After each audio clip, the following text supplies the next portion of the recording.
حضرت عمر رضی اللہ تعالی عنہ تشریف فرما تھے اپنے دربار میں، تو ایک صاحب آئے اور کہا یا عمر لا تنسا موتک، عمر اپنی موت کو نہیں بھولنا۔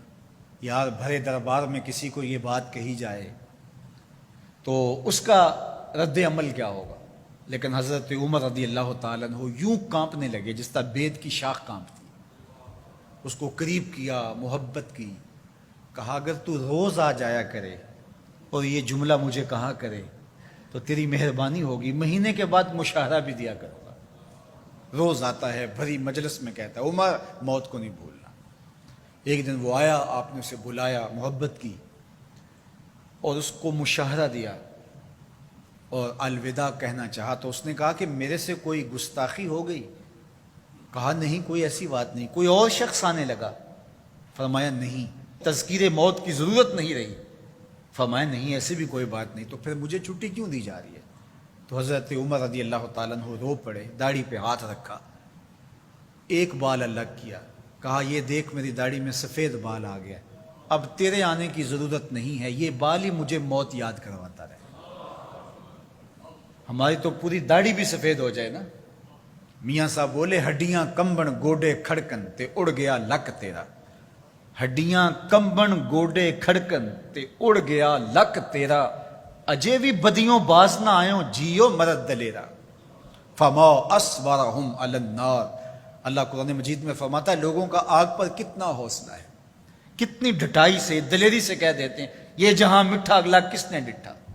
جب ہم کسی کے جنازے کو کندھا دیتے تو ہم سمجھتے ہیں اسی کے جنازے کو کندھا دیا، یہ نہیں سوچتے کہ یہ وقت ہمارے اوپر بھی آنے والا ہے۔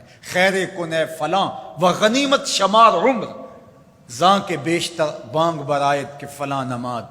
شیخ سعدی فرماتے ہیں کہ اے صاحب نیکی کر لے اور غنیمت شمار کر اس عمر کو، اس سے قبل کہ تیرے لیے بھی اعلان ہو جائے کہ فلاں بھی چلا گیا۔ پہلے تو سپیکروں میں اعلان ہوتا تھا، فیس بک پہ خبر آتی ہے فلاں بھی چلا گیا، فلاں بھی چلا گیا۔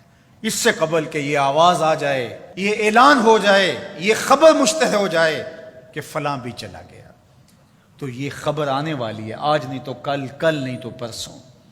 تو کہا کثرت کے ساتھ موت کو یاد کرو، اس سے تمہارے دلوں کا زنگ اترے گا، تم اپنی آخرت کی طرف متوجہ ہو گئے۔ اور دوسری بات ارشاد فرمائی وَتِلَاوَةُ القرآن، اور قرآن مجید کی تلاوت کرو۔ قرآن مجید کی تلاوت اگر تمہاری زندگی کا معمول بن گیا تو تلاوت ایسا نور ہے جو دلوں کے زنگ اتار دیتا ہے اور اللہ کی معرفت کا رنگ چڑھا دیتا ہے۔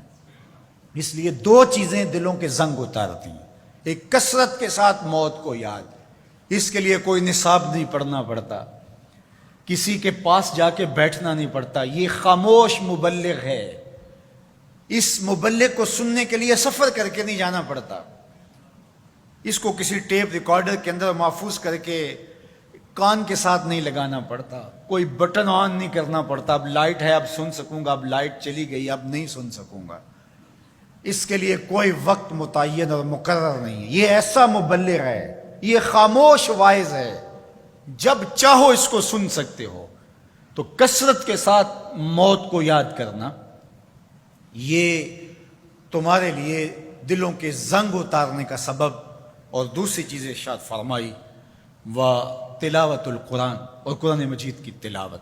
جب قرآن مجید کی تلاوت معمول زندگی بن جاتی ہے تو دلوں کے زنگ قرآن مجید اتارتا ہے۔ اس سے بہتر دلوں کو پاک کرنے والی اور چیز ہو کیا سکتی ہے؟ اللہ کا کلام ہمارے پاس موجود ہے۔ اس وقت کسی امت کے پاس، کسی قوم کے پاس منزل من اللہ کتاب اصلی صورت کے اندر موجود نہیں ہے۔ تحریف راپ آ گئی، لوگوں نے کتابوں کے اندر اپنی خواہشات کو شامل کر دیا، مشکل چیزیں نکال دی، ان کے اندر بہت گڑبڑ کر دی، لیکن قرآن مجید کسی زیر اور زبر کے تغیر کے بغیر صدیوں قبل جو سینہ محمد صلی اللہ علیہ وسلم پہ نازل ہوئی تھی آج بھی اسی طرح موجود ہے۔ ایک زیر اور زبر کا فرق بھی نہیں ہے۔ یہ ایک یقین ہمارے ساتھ جڑا ہوا ہوتا ہے کہ یہ ہمارے رب کا کلام ہے، یہ ہمارے محبوب کریم کے سینہ انور پہ اترا تھا، یہ اس کتاب کا اعزاز ہے۔ تو کہا کہ اس کتاب کی کثرت کے ساتھ تلاوت کرو، تمہارے دلوں کا زنگ اتر جائے گا اور اللہ تعالیٰ جل شانہ کی معرفت کا رنگ تمہیں نصیب ہوگا۔